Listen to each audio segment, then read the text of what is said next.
I went to that thing. I went to the Columbia one dressed as a liberal, and I talked to some of them. And I used to do this character, Miles McInnes, my twin brother, who's a liberal. And but Miles has the courage of his convictions, and he'll argue with you. And I realized my fake character is too cool for these people. They won't say their opinions. They direct you over to someone who is media trained. Yep. And the guy who's media trained was talking on I don't know, YouTube or TikTok or something about how all Zionists need to die and then all racists need to die. And you're like, that's a lot of people that you're, especially your definition of racist is like someone who voted for Trump. It's every white person. Kill half the country, and you're media trained. I went up to these two guys. They were guarding one of the gates that went into the encampment. And I was like, can I talk to you guys? And they're like, we have someone who's trained in media. And they go, yeah. You're an adult male at college. You're trained in media. This is just saying what you think. And they go, they just kept repeating the same thing like a robot. And they each had their own individual umbrella because it was kind of misting that day. Not raining, but like. They were ready for it. Wait, and I look at them. You want them to you say it like it's gay, but it's more gay to share an umbrella. I mean, all right. So hear me out here. It's gay to use an umbrella. You wear an umbrella in Glasgow, you're a dead man.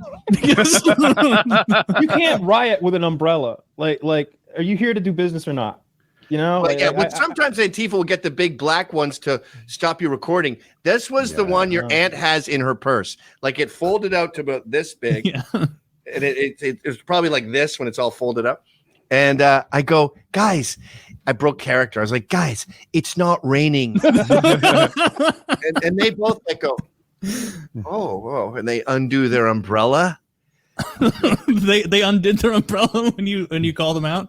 Yeah. Damn, they need to have the courage of their convictions. It wasn't raining at all. You know what there was? There was tons of ugly Asian girls, like uncool Asian girls, the kind that you don't even like beat off to. The flat-faced ones. Yeah, the badly dressed ones, you know. I hate that. Not even good at math. I realized that these girls they're like good drivers. They're not real Asians. I think you're just a fat Mexican in disguise. Maybe you're just a white girl with black hair that's really stoned. Yeah. But just a sleepy white girl. Yeah, you just are you Asian or did you just wake up? Actually, some journalist was over at my house recently, and he was from Germany, and he my kids look Asian because they're Native American, and he said to my son, he's like, "Hello, how are you doing, little boy?" And he goes, "Fine," and he goes, "Did you just wake up?" He's like, okay. I'm like, you're being racist, right? He was a lefty there to do a hit piece too. But anyway, I saw these Asian chicks and I realized this is just fashion. They're not there because they give a shit about Palestine or any politics at all. They're probably not even remotely politically active, but this is the thing to do. And they have not been going to parties their whole lives because their Tiger Mom made them focus on the piano lessons and they couldn't go to parties. So Tiger Mom's not around. And I don't think Columbia is very strict. It's probably really easy, especially if you've been studying your ass off since you were born. So they're having their childhood, like they're living out their adolescence and going to parties. And this is the party. They can't drink, right? So I like when they play dress up. I like the outfits. I like the disguises. I love seeing them in the COVID mask in 2024. And when you're right, it's exactly what you described, the way that you'll have like two of the worst security guards you can imagine that they drafted from the student body will be standing by some refuse they've stacked together and like not allowing entry to anyone, any students, any media, any just person. And it's a public university. There's no inch of that place you shouldn't be able to walk around on regardless of who you are. Yeah. And then again, they're like, what do you think about, all of the Israeli women who were raped, for example? Do you think those sex crimes matter? And they're like, you want to talk to Dave over there. He's the media guy. Talk to Dave. And it's like, I want to talk to you. I'm talking to the people who are out here with masks, holding, chaining everything up and super gluing locks and shit and locking everything down. No, you want to talk to Dave? He talks for us. You know why? They know they're going to be humiliated. You know, they know you're going to say something like, what's the population of Palestine? What's the population of Israel? Do you know where they treat gays in Gaza? And they're going to have nothing. And they don't want to. And this has been going on for a while. Remember, they used to have debates with right and left. You had Richard Spencer on ESPN. You had David Duke on CNN. They used to talk to the right. But now they're so bad at knowing stuff. I think the term is stupid. That they say don't give these a platform. Kids in general are at a disadvantage. And listening, and I'm like, all these kids don't know anything. Whatever political beliefs they have, they've had for 6 months. They're 19 years old. They don't know from the river to the sea. They have no idea. That's going to be true of the right as well. Like 19-year-olds just don't have the depth of background typically to argue their point. Conservative 19-year-olds know a fuck ton more than liberal 19-year-olds. I can't prove it either way, but here's why he's right. It's fashionable. One of them is fashionable, and when the other's not. You must have some convictions if you're going to choose right at 19, right? I used to fuss at the right wing guys who go to college campuses and debate with children, and it's like you're dunking on a Fisher Price hoop here. It is low hanging fruit, yeah. Well, that's the only thing that Ben Shapiro can dunk on. That's sort of the core. I see it. I joke. It took me a second. I was like, no, he's really smart because he's a Jew. It's like in Star Wars where they flew into that thing. Okay, I'm missing your jokes. When they flew into the Death Star, like this is where all these bad ideas, bad laws, incompetent judges. This is where they begin. So you might as well nip it in the bud. Get down there. But you're right. It's not very challenging. Have you seen these streeters where they go questions like, can you name the seasons? And my favorite one ever was, what does YES spell? And the woman says, Wes. What? I think because Wise is like a what? Wow. Yeah. Wes. That stuff has to be cultivated. I see the left do it at Trump rallies where they find people with indefensible positions, usually dressed up in their QAnon weirdos, yeah, and they get dunked on. But there's going to be dumb people. Yeah, but here's why 19, like you just said it. They have to have the courage of their convictions if you're going to be young and conservative. But this is especially true of like conservative blacks. Ann Coulter once said, our blacks are better than their blacks. And they accused her of saying that we own blacks. But if you're a black dude and you love Trump, you're arguing through Thanksgiving. You're arguing at work.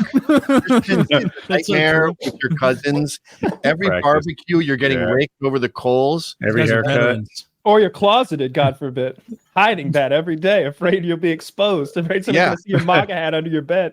Well, I like in a lot of places, especially like New York and shit, being conservative is like being gay in the 50s, where you just sort of look over at a guy and you're like, I was at my wife's family reunion, and there was they're all lefties, Midwestern, Madison, Wisconsin types. And this was she's half Indian, half white. So this is the white side. And I was talking to her cousin, and we were told not to talk about politics because my mother-in-law is very, very, she's a liberal activist. And so we were avoiding it. And then I heard him say, yeah, I mean, you could tax these companies more, but, you know, you get less of something when you tax it. So maybe there'd be less business. And I was like, and then I sort of sauntered over to him like a homo. I was like, yeah, I mean, the concept of taxing makes sense. We need roads and stuff, but it is innately corrupt and bureaucratic. And then we had a couple more gay clues. And then I was like, I'm going to go pick up more beer. You want to come? And he's like, and then we get in the car and it's just like, Trump, holy fuck, he's kicking ass. Like this is when he was president. The economy's moving. We're screaming at each other the whole drive. Break into my country, tis of thee. Yeah. And then we get back to the party and like, just like gays who had fucked in an alleyway, we both split ways. And like, I go put the beer in the fridge and we sort of have our backs to each other because we're not allowed to think these things. In Glasgow, student was like the N-word. It was the worst thing you could be. And I kind of get it when I see these students protesting right now and their encampments and stuff. I'm like, wow, you really are the lowest people there are. So students are losers right now. You want about their brand. But back when my dad was young in the 50s in Scotland, you do these things called O levels. There's a really good system. I wish we had it here. And they don't do it in Britain anymore. So at 14, you do your O levels. if you're smart, we're paying for you to go to college. If you're not, we're paying for you to get a trade. And they would separate the wheat from the chaff. And it didn't matter if you're rich or poor. If you're a dumb, smart guy, well, you can get a trade, or you can just have your parents take care of you, whatever. We don't care. And if you're a smart, poor guy, you're going to private schools. So my dad was in the slums, but he had a private school uniform with the tie and everything. And they'd call him a student. And he'd have to fight every day. So he ended up being a great fighter. But his father would just beat the shit out of the ones who didn't get the scholarship at their O levels. Jesus. And like he would fight them like a man fights he'd be punching them down these marble steps at the age of 12. Just a violent, and he was a communist too, a violent communist piece of shit. He was actually a communist, like a real deal. The real deal. He was the head of like the Glasgow Communist Party or some shit. That's so not what I picture when I think of Scotland. He had to have been a weirdo over there too, right? Scotland, Canada, Ireland. Anyone who's near a big guy, they are super lefty underdog. They are all socialist because they hate the cool big brother, like Elvis Presley's brother, if he had one, right? If you asked Elvis Presley's brother, what are you about? He'd be like, well, I don't wear blue suede shoes, and I'm not a hound dog. You'd be like, yeah, I get it. You're not Elvis, but who are you? Like in Canada, we would write these like, what does it mean to be Canadian? And it was always like, well, I'm not a racist in the Klan, and I'm not an evangelical nut, and I'm not a big fat pig in a monster truck. And it was all America, America, America. So, you go to a Glasgow Celtics soccer match, and they're all holding up the Palestinian flag. Like, this isn't from October 7th. This is like 10 years ago, because they know that Palestine is the underdog and they're near the big dog. So they just blindly worship all underdogs. So all Scots are rabid socialist lefties, woke morons. Same with Ireland. You say the word Trump in Ireland, everyone has a heart attack. And same with Canada. That's depressing. I knew Canada was like that, like Ireland's almost defining themselves in opposition to us. And I knew Ireland, I know they don't care for England. They weren't there in World War II. Okay. I always pictured Scotland as like just being cool guys doing their own thing up there. Yeah, I mean it's depressing because like Irish people are fucking funny and they're great drinkers, and the Scots, every single human being in Glasgow is fucking hilarious. Like Louis C.K., people would feel sorry for him in Glasgow because he's never made a good joke. It's sort of like if you go to Scandinavia, your wife becomes the ugliest woman in the world. If you go to Glasgow, you're the least funny person that has ever lived. I'm constantly like, it's like sparring with some fucking pros. Like I'm just like, okay, I gotta get funny. Damn. One time we were running for the bus, me and my gran, and we'd missed the stop, and my gran was fast enough to catch the bus. And the bus driver opens the door. He goes, "Just you keep going, hen. You're going to get downtown before I do." It's a random bus driver. In the world of accents, they might have the funniest one. Them and Australians are up there. Like everything they say is funny. Australians are good, but Scottish are peak. I think you're right. I think Scottish do have best the funniest accents ones. in the world are Scottish and Jamaican.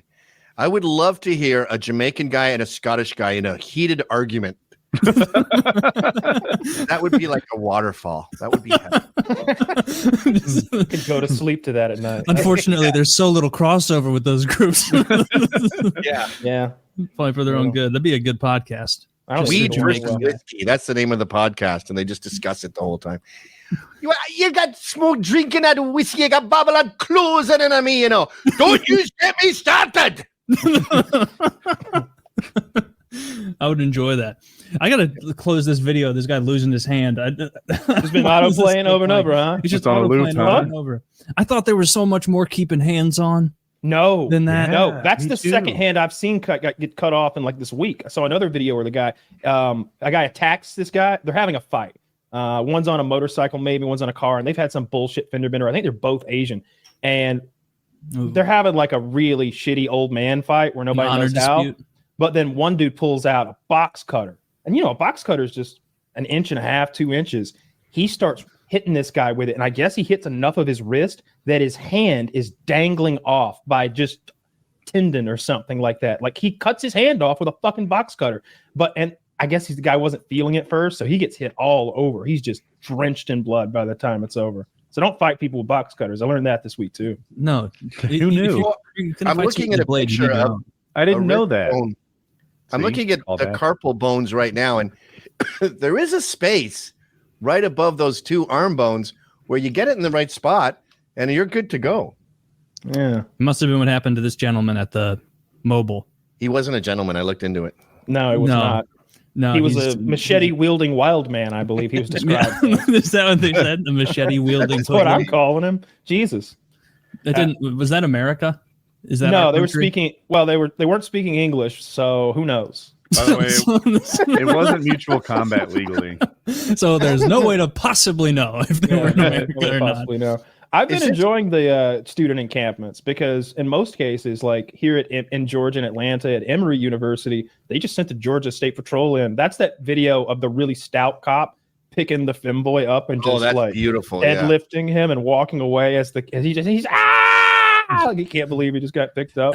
The only clip I've seen like that I really got a true laugh out of at those protests was like all those like drunk frat guys, and then like some fat pig of a woman comes up and like is trying to engage them in like a discussion about, not really a discussion where she gets to scold someone for as long as she pleases, which is her idea of a discussion, I'm sure.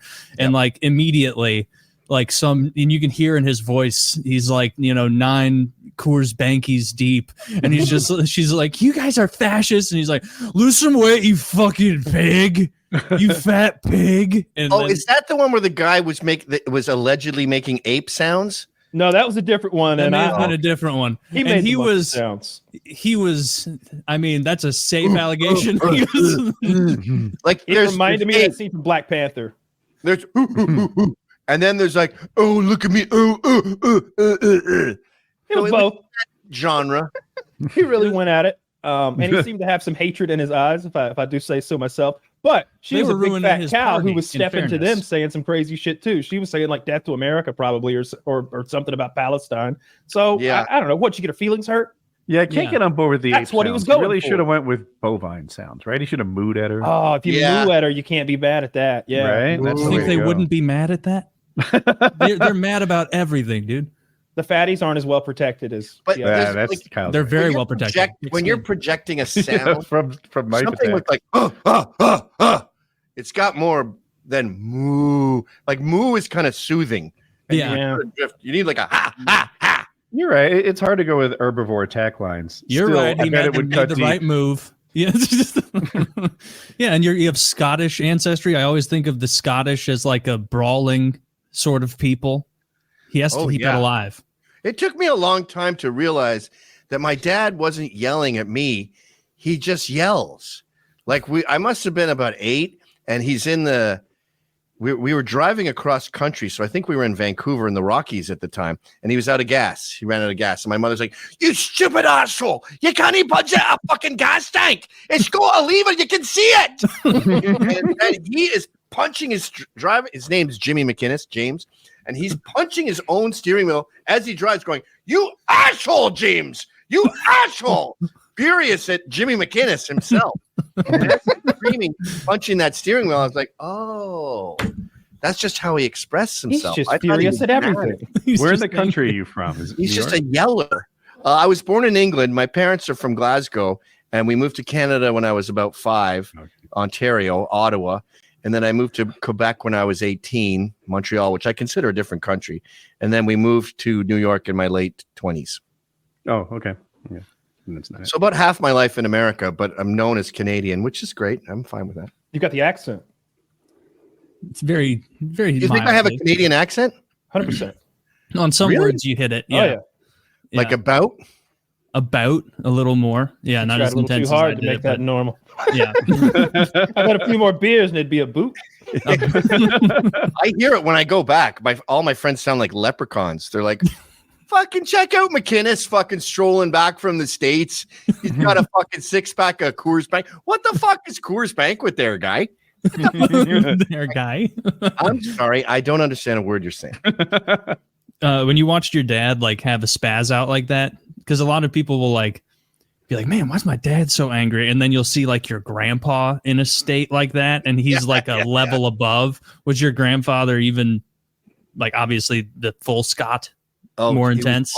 like he was evil. Like he would lose his temper and beat up his kids like he was Roy Jones in the ring. Like he would punch my uncles. My dad never got beat up because he always had good grades. Doesn't sound appealing. Are a pain in the ass. Threesomes are basically you're recording a video for your future spank bank, but when you're actually in the throes of a threesome, you're basically like a party planner with a clipboard. Like, okay, is everyone okay over here? You guys need drinks?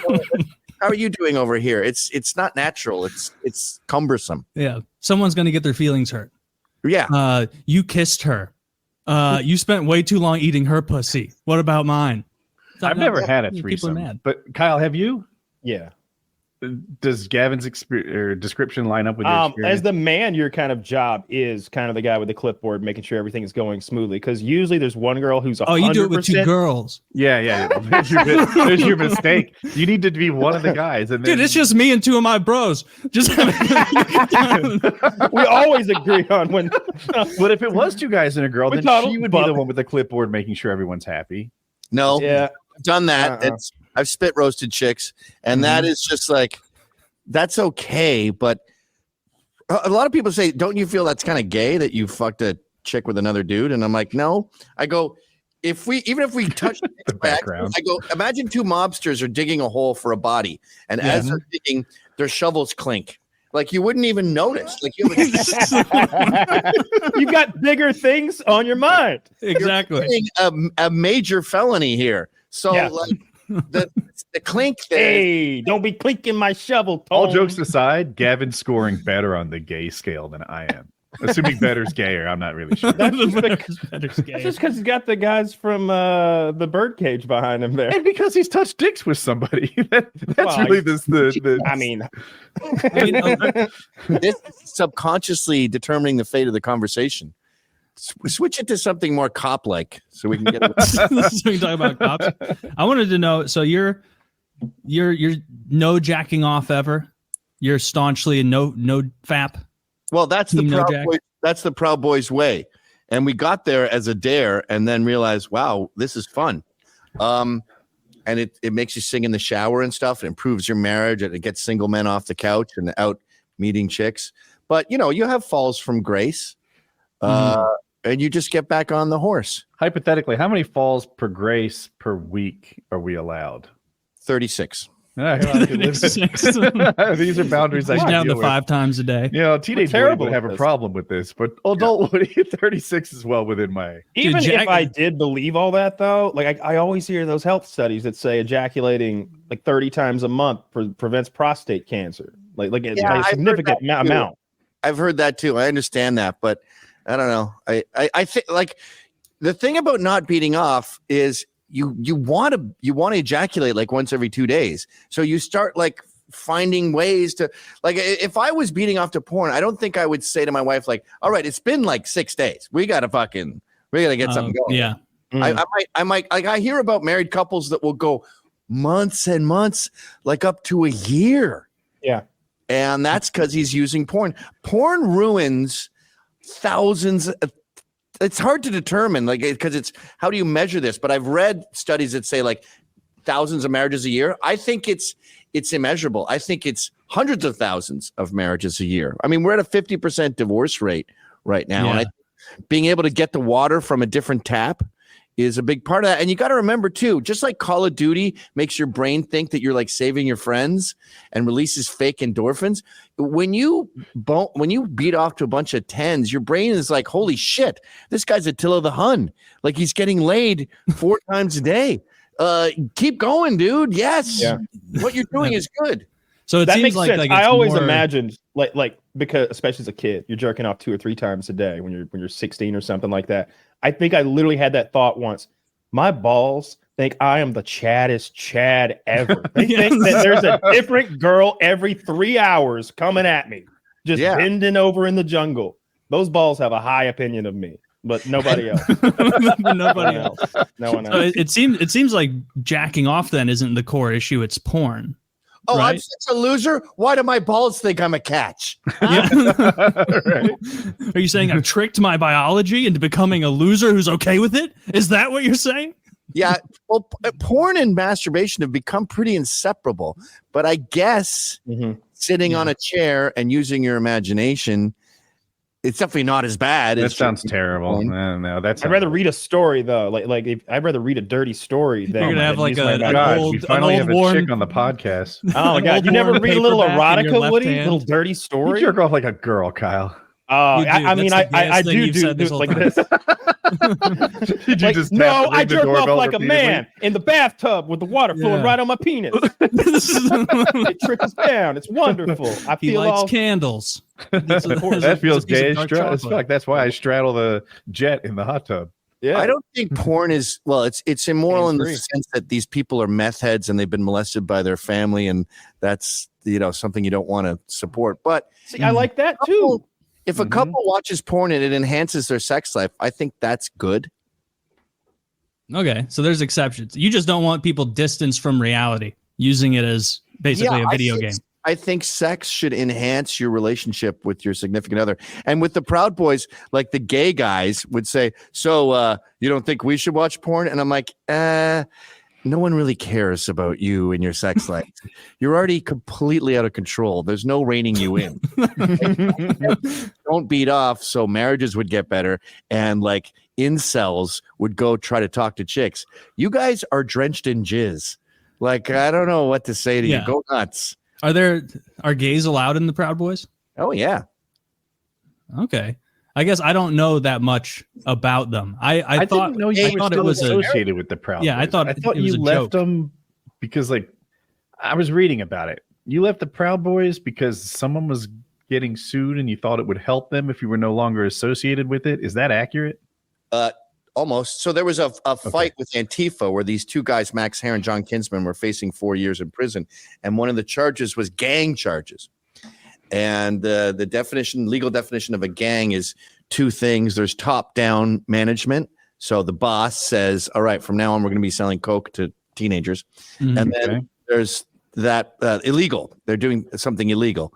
Mm-hmm. So Proud Boys aren't doing anything illegal, but I took out there's a leader so they wouldn't have gang charges. And so my podcast wouldn't totally dominate their trial.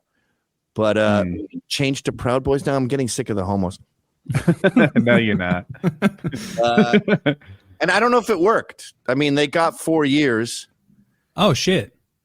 Yeah, so didn't work. Did they hurt those people? Like, why'd they get 4 years? That seems like a lot for a fight.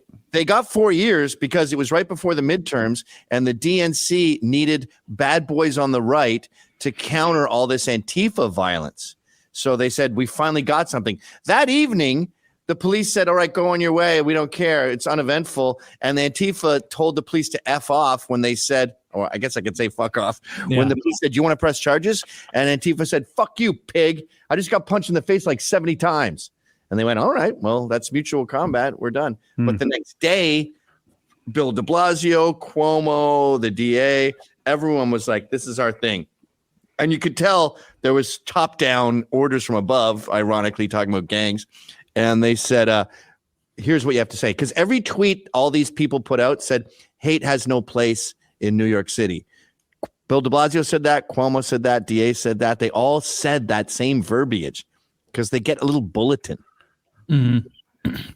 You do see that in media. I see it all the time. I'm really sensitive to it. When I hear when there's a phrase that's turned and it's like, okay. And then I hear that phrase again, I recognize it. And then it's like, did we all get our marching orders last night on exactly how to couch this issue, what our stance was, where we stood and where it was in the sky? You gotta trust the science. Yeah. Collusion. Collusion is a weird word, right? Like, how many times have you heard collusion before Russian collusion? Not that often. I think I learned the word during Russian collusion. Yeah. Yeah. So did Trump. I love when he says it like a word he hasn't heard before. Collusion. Like he really lets it roll off his tongue, like he's trying it out for the third time. Let's like that motherfucker. You hear him say that? I have not heard Trump. I'm not up on Trump right now. Indict the motherfucker. Let's indict. Let's indict the motherfucker. Dude, sometimes when he's freestyling, he's just so funny because you can tell, at least from doing this show for so many years, you can kind of tell when someone starts a thought and you're like, oh, they don't know where this is going next. Let's see. They're going to discover where this is going, with me. And so that Trump will go on lines like that and, hit different He's the points, greatest different stand-up highlights. comedian of all time. His recent bit about Joe Biden and how Joe Biden will be looking at a binder and he'll be answering questions about immigration, and then he'll change his mind. And you can see the scroll bar of time, and you're like, he only has 1 second left. How is he going to wrap this up? And then he goes, and he bumps into a wall. And you're like, Biden does? Perfect punchline. Yeah, he talks about Biden. See if you can pull up that clip, Jamie, where he everyone calls Jamie. I have the Logan's guy working on this show. He does this great bit about Biden being incompetent, and the way he punchlines it with, and then he bumps into a wall. It was like I spit take laugh every time he opens his mouth. That's why I don't understand why comedians hate him so much. You don't want the funniest guy on earth in the White House? Yeah, it is. It's better for this show and for most shows when he's in, because it just opens the door to lots of Trump impressions, and he's a funny dude, and he puts himself in situations that are easy to riff on. So I would like him to get it. When he killed Baghdadi or whatever and he's like, we sent the dogs in after him, the beautiful dogs. He was crying. He was whimpering. Like that was surreal. Most people, you'd think, oh, you go through the front door. No, not died like a dog. And you were clearly seeing a president speak, like improving about, I was just in the back room and we got to watch a raid live on cameras, and it was really cool. That's what he wants to say. I just saw our guys murder. It was crazy. There were dogs and explosions. He's describing Die Hard for the first time to someone. Oh, yeah. He's talking about, like, it's like he went to the midnight Call of Duty release in 2009, and he's telling friends the next day that couldn't get it yet about it. You're not going to believe it. The number of perks. My God, new perks. Jimmy Kimmel juxtaposed Obama talking about killing Osama bin Laden and Donald Trump talking about al-Baghdadi, whatever his name is. And everyone was laughing at the juxtaposition because Barack Obama was like, last night we took care of Osama bin Laden in the middle of the night. And then they have Trump going, he went through the side. You think you go through the door. And laughing at how unprofessional Trump is. Yeah. Meanwhile, with this national divorce, we're so separate that we're laughing also at how awesome he is and at what a boring turd Barack Obama is. So now we enjoy the same media, but for opposite reasons. I agree with what you're saying. A bit of it's not it's kind of a Rorschach test. You know, you can take Kimmel's thing and show it to different people, and I'm on the opposite side as you. So I see Trump and I'm like, he comes off as an amateur in my eyes. That's how he resonates to me.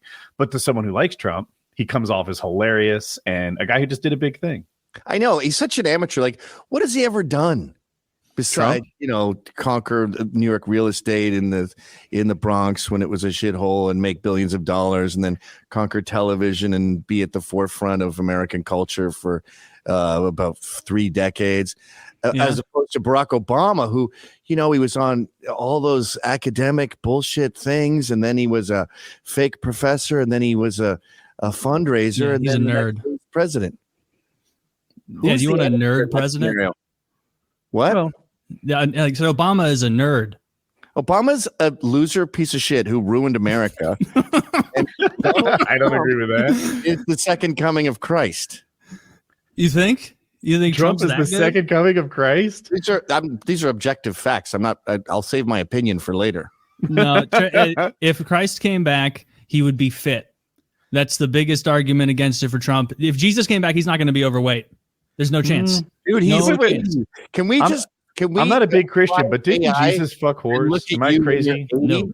Mary of Magdalene, she wasn't like, what was that?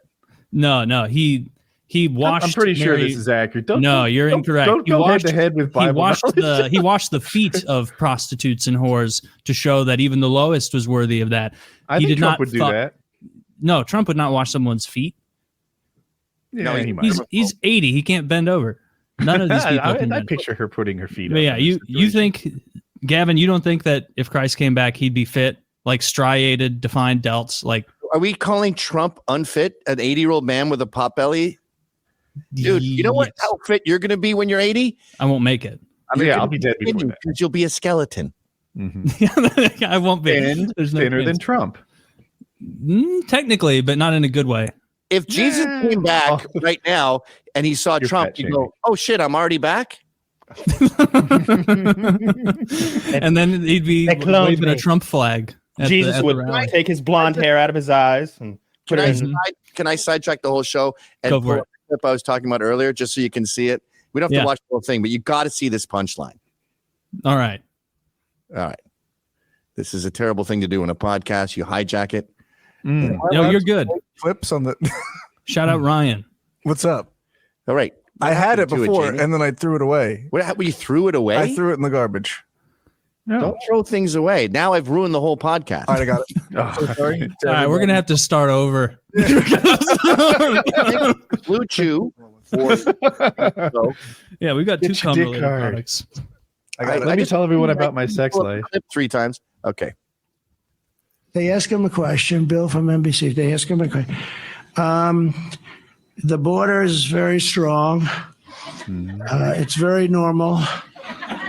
And things are going very well on the border. Oh, thank you very much for the news conference. Thank you. And then he walks into a wall. He's just having a fun time up there riffing. And I like that you can hear the like Seinfeld laugh track in the back from the people who are like obsessed with him. And because at this point, like you got to be pretty obsessed with Trump to go watch him talk somewhere. I feel. Come on, you're not going? It's not the funniest thing you've ever seen. No, he has funnier clips. I think Trump is a funny guy. Every time I see somebody do Trump's material, they do it better than Trump. Like when Shane Gillis talks about what Trump said with the dogs and everything, the beautiful dogs, it's his impression of Trump's speech is way better than Trump's speech. When David Chappelle goes on SNL and says, Trump got up there and said, I don't pay taxes because I'm smart. That was powerful. When Trump said, you won't remove my tax loopholes because people like me are your donors. That was powerful. But then I watched Trump say it, and it wasn't nearly as effective as when Chappelle said it, nor was it as effective when Shane Gillis said it. Because you worship black people, and every time they say something, you start ejaculating. Only black men. And gays. Yeah. Can't stand black women. And fats. He likes fats. Only thin black people. America worships black people to the point of royalty. Like Jay-Z gets up the Grammys. Him and his wife are worth $3 billion. They have the most expensive house in the history of Los Angeles. And he's giving the Dr. Dre Award of Lifetime Achievements or whatever. And he's like, hey, how come my wife never got an award for Best Album? And then he just leaves. And you're like, yeah, I saw him pouring booze in his Grammy and drinking it out of it. Like, I guess, trying to be disrespectful, but it's just, dude, we were talking about gay. Following the Grammys is gay, dude. Like that's I have no idea what's going on. Follows the Grammys and he clinks shovels. He's not looking good here. He's a shovel clinker, dude. I have, and when you have a female living in your home, she has on dumb shit like Real Housewives. And if you ever want to get laid, you have to sit next to her and watch and go, can you believe that bitch? What is she? I know. I'm as mad as you are over this. My wife, like every woman, that background is great. My wife, like every woman in America, has gotten into like this true crime bullshit. I routinely walk through my living room and she's getting lessons on how to kill your husband. Or like she pauses the TV when I walk in the room because usually I talk to her. And so she pauses and it's like how to murder your husband on free. She's like, don't read into this. I was just watching TV. There's very few shows that you can watch with your wife that are not one-sided. Like if I watch Real Housewives, I'm obviously not enjoying myself. Although you do get Stockholm syndrome and start being like, whatever happened to Janet? But there are a few shows where you're both enjoying it. And I always tell married men to check out these shows. Like there's The Thing About Pam, a true story starring Renee Zellweger about a murderous best friend. 1833 is really good, or is it 1836? The like precursor to Yellowstone. What were you in jail for? Gun stuff? Marijuana. I had. He got bullied in jail. Yeah, they gave me killers. I ended up with 2 months of federal prison. So they sent me to a federal prison camp in Alabama with a bunch of fucking Yeah, that's what they said. They didn't believe me either. In prison. They thought he was part of 60 Days In, which is my favorite part of the story. They threw me in there with a bunch of like bank robbers and murderers and shit who had been nice enough to get down to a camp, but still they were like gangbangers and murderers and bank robbers and shit. So I got to hang out with them for 2 months in steamy Alabama. You called it camp, but is there an official name? Is it called low-level security or medium? I think they call it a prison camp or something because we're in that like dormitory style open air sleeping situation where you've got like no safety from when you're asleep. You're just in a big room. Everybody's in a bed. Were you a little tempted at any point to like kind of juice up your story? Because everyone else has way more intense stories of why they're in there. And you'd be like, I ordered weed in the mail and I shouldn't have. Yeah. No, but they get your papers, right? That's it. Yeah. Yeah. And plus, like, they could be, oh, shit, you did all that? You can ride with us tonight. Show up here at 8. And be like, okay. Are we going to smoke cigarettes? No, we're going to kill guys, just like you used to do. We're going to kill that Mexican guy over there. He been snitching.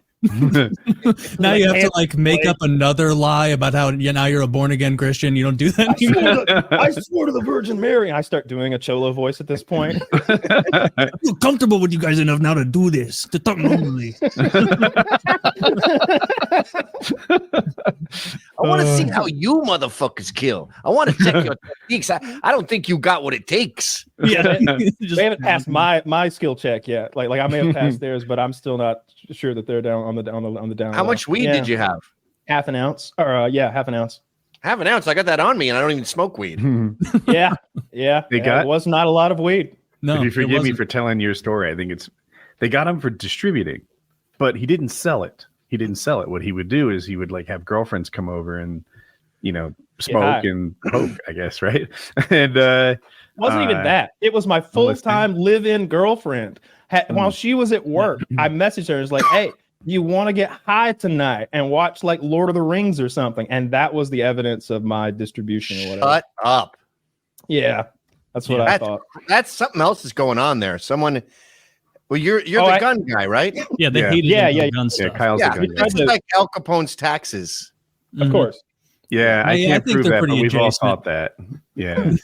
They tried to make every I had to plead to that nonsense because they were trying to make like every firearm I owned and like a magnifier or whatever you call it. Like each one was going to be like years, up to 10 guns, like 5 years a gun, up to 10 guns. And then it was like, I'm looking at 67 years or something for my half ounce of weed, or just plead guilty and go do your 2 months in the prison camp. And I chose that option. Right. You can see how that law makes sense for situations where the guns are used to support the distribution, right? Like this says something about your operation. If you have, 18 scary black rifles in the kitchen cabinets or something like that. But in Kyle's case, they were not related. One's for YouTube videos. Yeah. They were very clearly documented for you. So you can't own a gun now, right? No. I'll try to appeal that at some point. I mean, they just reclassified marijuana today to a class 3. I'm sure in another, some odd years, it'll be easy to maybe get my record expunged. I'm going to make him a felon for jaywalking. Of course. Then he can't have guns, and fuck you. Mm-hmm. And fuck you because you're encouraging the populace to be armed, and that's a threat to my government. So the government is the mob, and you don't threaten the mob, so they take you out. I mean, that's exactly how I've always seen it. A big part of it was I also sold a lot of tannerite. You know what tannerite is? That shit. Yeah. I was responsible for promoting that big time and selling enormous amounts of it. Don't imagine dump trucks going to one guy's house, but like everybody wanted a can of it to shoot in their backyard. And I think that was causing a a lot of extra paperwork for certain. You shipped a lot of it to like eccentric individuals who lived in the woods. I didn't ship any of it, not a speck of it. I advertised for where you could go online and buy it as a responsible fucking adult. Who was your biggest customer? Ted Kaczynski? No, Ted makes his own shit. All right, don't put that on Ted. Put that on Uncle Ted. He did make his own. He was a bit of a home brewer. Yeah. I maybe it's because I don't know many criminals or any really, but I just see the justice system weaponized against my friends on almost like every case that I can think of right now, from J6 to this porn star Mercedes Carrera is in jail for molesting her daughter, which she absolutely didn't do, to Proud Boys in jail for fighting Antifa, to, this one guy, Tiny Tuetse, he's from American Samoa. He's a Proud Boy. He's doing 7 years now. Antifa shot him in the foot, and he's in jail for being violent towards them. Like, I just can't think of a case where some guy I know did a bad thing, like stabbed someone in a fight, and then went to jail for like a good amount of time. For that would be, I don't know, 7 years or 6 years. I can't think of one of those. It's all marijuana bullshit, or we're going to get you with some other law, or, like Mercedes has been in jail, not prison, in jail awaiting trial for 5 years now. Oh, Jesus. Shit. What's her story? She got accused by who? Her baby daddy got herpes in Thailand. And she goes, how the fuck did you get? Are you fucking underage girls in Thailand? Are you fucking 16-year-olds? Are you a pedophile? I don't want you around our daughter. You make me fucking sick, you creep.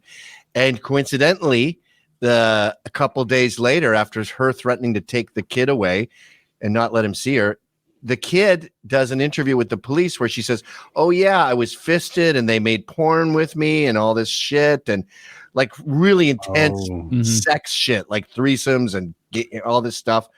And so they go to Mercedes' house and they see cameras around the bed, like all porn stars have. They find meth, like all porn stars do, and they find tons of guns. So they throw the book at her, and she keeps getting these lawyers who quit or are incompetent. The guy who monitors the prison is also the prosecutor. And she goes, you can't be the prosecutor and be in charge of me in prison. And he goes, I can wear more than one hat. I mean, it's in San Bernardino and it sounds like the Wild West. Damn. Yeah. It sounds like she might not be the ideal mother. Oh, and one more thing, by the way. Sorry.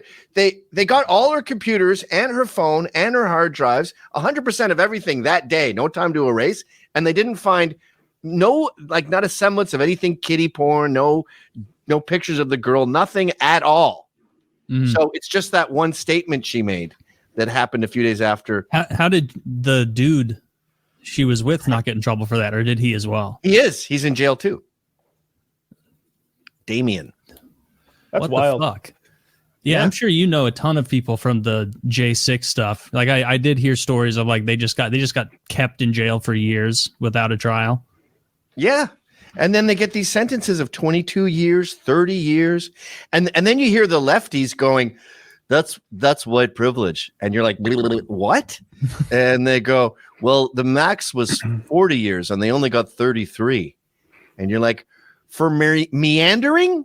For trespassing? You want them to get 40 years?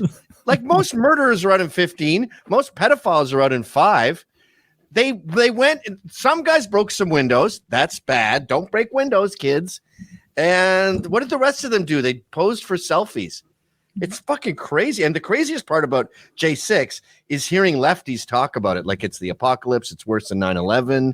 They didn't get enough time. Even Antifa is mad about it.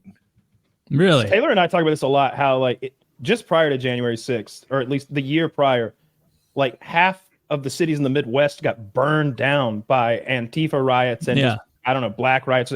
Every dollar store and fucking McDonald's in Missouri got burned the fuck down. Gavin, you're looking slick. Thank you for joining us. I'm happy to be here, boys. It was fun last time. Let's hope it's at least half as fun this time. Oh, I was hoping for twice as fun. No, we got all the pleasantries out of the way last time. I enjoyed that. I got a lot of people tweeting at me the DKA podcast, the Don't Know Anything podcast. What was the thing you didn't know? It was you, right, Woody? It was one of. It was there was one thing I didn't know that it had to do with a break-in strategy of getting car keys. Oh yeah, they just kick in the front door and grab your fob. Yeah. I questioned it because it sounded wrong, but I was wrong, and that happened. If you followed Andy Kumi on Twitter, you'd know. Yeah, I bet you're right. Oh yeah, I tell you about it every day. In Canada, I saw this great video that said the juxtaposition of Canada versus America, and they had this cop, like RCMP guy, saying, "Okay, guys, so they're taking the fobs. You want to leave your fobs by the front door, make them easy to access, so it's safer for your family." And then they cut that with the guy in Florida going, we teach shooting here, so if someone enters your home, there's no excuse for you not blasting them and saving the taxpayer a lot of money. Hopefully you finish them off and we don't have to deal with it. There's an easier way to deal with this. I'm surprised no one's doing it. A garage. Booby trap the fob. Oh, you can't do that. You should be able to booby trap your own property. The law does. Yeah, apparently booby traps are illegal because they used to make them back in the day. Used to sell these little booby traps. It was like a little hammer-fired shotgun that you kind of nail onto your window, and it'd be fired with a pull string if somebody opened the fucking window. But that's not a legal thing anymore. It should be. I'm into motorcycles, and in the dirt bike world, you can't just put like a cable across the path. Of course, if motorcyclists are tearing up your property, you can't booby trap it like that. Huh. You throw nailed up boards down. That's what I did. There were people driving through a place, and I just put boards out there with nails driven through them and fucked all their ATVs up. Yeah, I don't they really broke know my about windows. They broke your window. So were they even destroying your property, or you were just ruining? Yes. No, they're fucking doing donuts in my front yard. Oh, okay. Fair Wait, enough. your front yard? Yeah, of the personal? building I have. Yeah, I own it. No, but I mean, like, were they doing it because they didn't like you in your front yard? Who fucking cares why they're doing it? Was the rape personal, madam? Did he mean it? Like I don't care why they're doing it. They're doing it. It impacts how hurt my feelings are. That's what this is all about. Do you remember all like the way. this is probably like 2016. It was a super old video where this one like boomer kept having his Trump sign run over by people into his yard, and so he somehow like a very remarkably easy strategy. He attached it to a 2x4 with nails on it, so that if you tipped it over, the nails faced up, and then he like showed a picture of that, and then a photo of like some like clearly liberal woman with like a blown out car having it towed away. That should be legal. You're going to talk about the guy who electrified his Trump sign, so when someone grabs it, they get zapped, and that's probably illegal too. Fascism. Worth it. You should be able to booby trap your own property in any way you please. With our fobs is if I have a shit or something, I rub shit all over the fobs and leave them by the front. And then obviously in the mornings, I put on gloves and get Clorox wipes and I clean all the shit off them. Yeah. You have a very frustrating, disgusting morning routine. The whole front of a whole area by our front door reeks. Yeah. No car thefts, not one. No, never.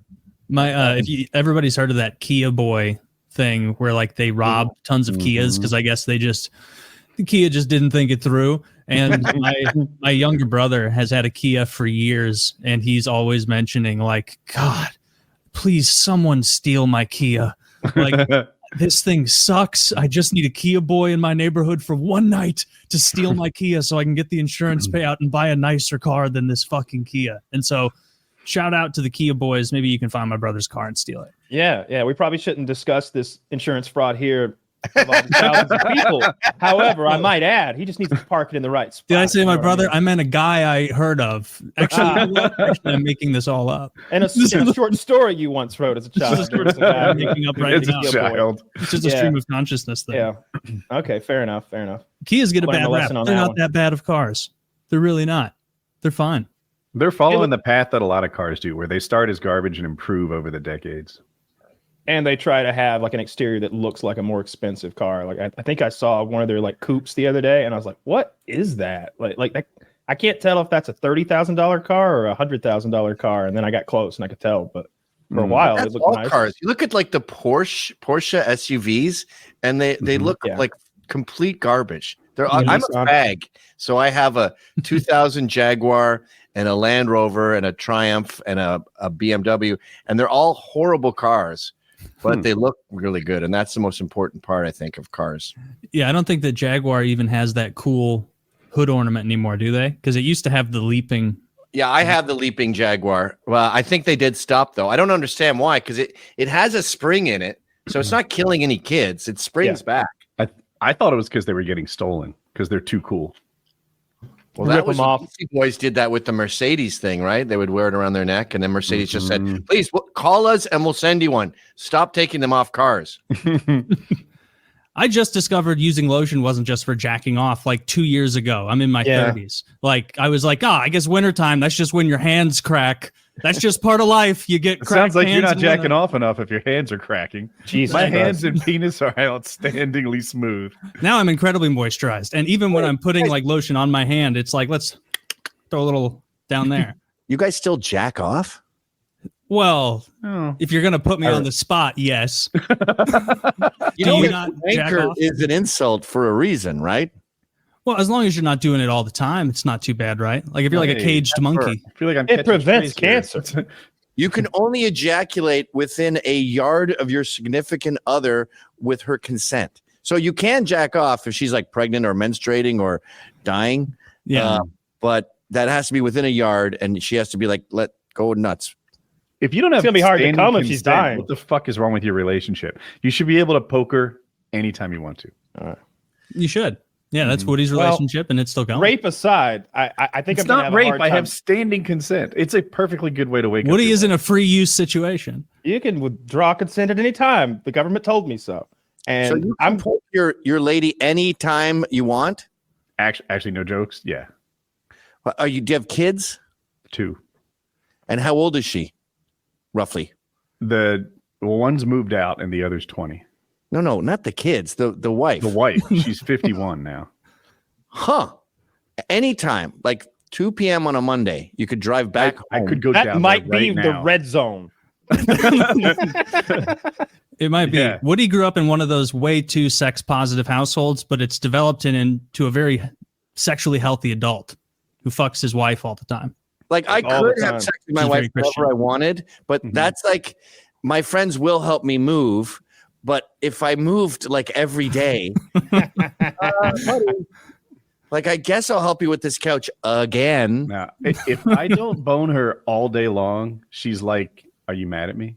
What happened? Like, why didn't you even make a move?" Is she a burn victim? No. Mostly friction, but I'm having trouble picturing this scenario. Really? Yeah. They go on little sexcations. We're going Woody's this the- weekend. Yeah. their They go to OnlyFans is wild. Ann Arbor and fucking a Super 8. Like they, like they go to the least impressive places and have sex for like 2 days in a row with We're roaches going to scurrying. Charleston, South Carolina. We're going to go to an aquarium and we're going to like hold hands and walk to like the most ridiculous things. There's a museum for dental health for some reason in Charleston, South Carolina. Great. There is an old mayor's home that we're going to check out and I don't know, look at the fucking 200-year-old furniture or something. And we're going to bone a lot. That's in the mayor's house, or are you going to go back to a room somewhere? Private. the privacy situation works Be part out. of history. Jesus Christ. Yeah. What's your It- boning like? Is it elaborate? Like, is there anal stuff involved, or is it pretty missionary? Anal's a rare treat. But mostly I just like the frequency of it. It can be like almost every night we watch TV together and just, it's bottomless TV watching is what we call it. So that one thing leads to another. Jesus. And then it can just be like her making me breakfast. And, while she's cooking, I lift the fucking little nighty thing she's wearing and get some. You don't wear underwear on your couch? It's They're in not on the bed. couch. It's in bed. Oh, it's in bed. Okay. Yeah. Yeah. They're watching Survivor. Things are Yes. getting steamy. Yeah. The lifestyle of a homosexual man. I have the what of a homosexual man? The lifestyle. I'm okay with that. Yeah. Yeah. It sounds like they've got something figured out. The best of both. But Gavin's saying you need to have the lifestyle of a black woman and use her hair products, her lotions, all of those things. I Stay could learn a looking lot for- from this. Yes. You could. Yeah, I think it's admirable. You go on your sexcations. It is very. I mean, I'm jealous. The reason I'm trying to poke holes in this is I'm trying to get less jealous. Like I'm hoping she is a circus freak with like a stub arm and like, one eye all. was burnt off in a fire. And it looks like she was scalped sideways, and then she has cankles that look like those elephant trunk umbrella holders. Yeah, like No. Boogie's feet. She looks good. She's height, weight appropriate. We've been married for, I don't even know, 27 years, together for 31, something like that. Like it's been a real long time. That's a real. I met her when I was 19. I'm 50. Oh, I've There's heard fitness that. I've heard standards young in Woody's marriages house. are It's a good. scary place. I've heard young marriages are good because you grow together and you come up with like movie night together.